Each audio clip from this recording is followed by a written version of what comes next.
What up guys, answering your mudda questions today. Shooting in my room, not the dirty ass kitchen. I just wanted to answer a few of your questions today. It's been a while since I've done pharmacy school questions.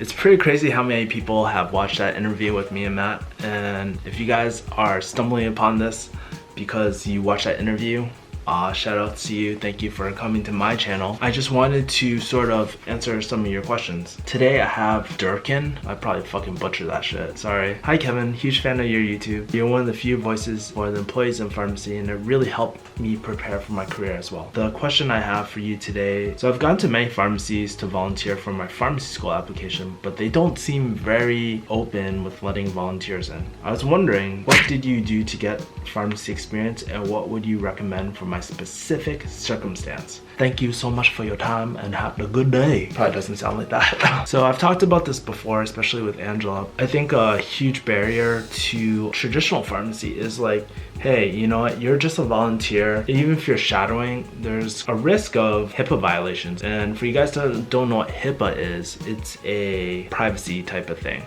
Let's say if I'm a pharmacy owner and I let volunteers in, that's a liability to me. It's a risk that I'm taking for somebody's learning. They're not an employee of mine, but they're just learning and they're being exposed to all this patient information. When people say volunteer, it usually doesn't go very well. How I got pharmacy experience was just, you know, a friend who knows there's a job opening. And that's probably the easiest way to get pharmacy experience. If you can, try to get a hospital job over a regular retail job, because honestly, it's a lot easier to get a retail job experience than a hospital job. Also, like, if I were in your shoes, I would just really make sure to talk to people. This strategy is so underutilized. Like, people a lot of time they just throw a bunch of applications into the abyss and hopefully they hear back, right?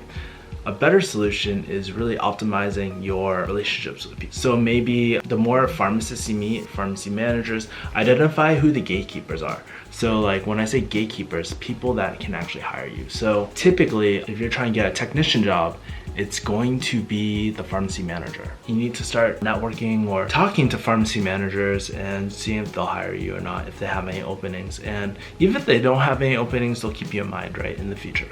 And especially if you're an intern, that's even better. It really takes a load off for us pharmacists and it's a great opportunity for you to learn. If you're applying for a pharmacist job, you're gonna be talking to a pharmacy supervisor, like a district manager type of stuff. Every company has different titles, but it's that system hierarchy. So you need to go next tier up. You're wasting sort of time if you're talking to a pharmacy manager, although your pharmacist or pharmacy manager can probably tell you if there's any openings in the district. You need to identify the gatekeepers and start talking to them. You might be asking, oh, how do I find these people? It could be friends of friends, maybe somebody's preceptor, because a lot of your other friends, they probably have jobs too. If you have a really good friend who's working, just be like, hey, this might be really weird, but do you think I could talk to your boss about pharmacy? In most cases, unless they're hella busy, they're most likely gonna say yes and they wanna help out other students. A lot of us pharmacists, we went to school just want to help a lot of people. It's just in our nature to just help out. Of course, you'll meet asshole pharmacists who will be like,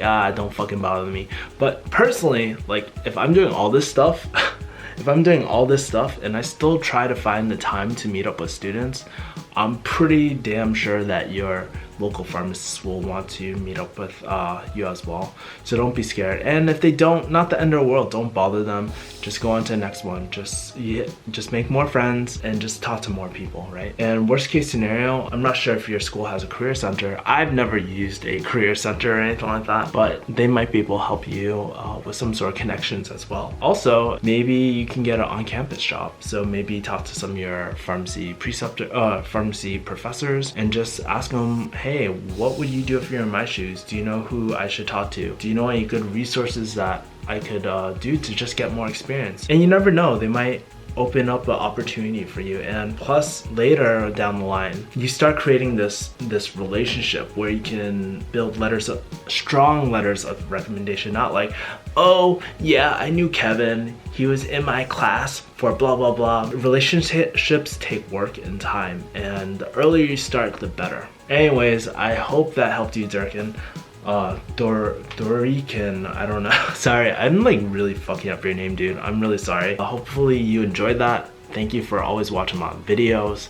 And if you guys got any more pharmacy questions or any Mata questions, just feel free to comment below. Let me ask you guys, how are you guys getting your pharmacy experience? If you are currently working like me, tell me about your first time getting a pharmacy experience and what you did to get it.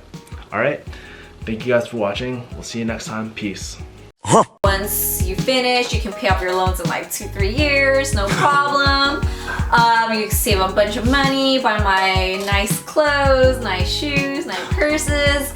Well, when you get out and you actually do get a job, I mean, yes, you're very excited, but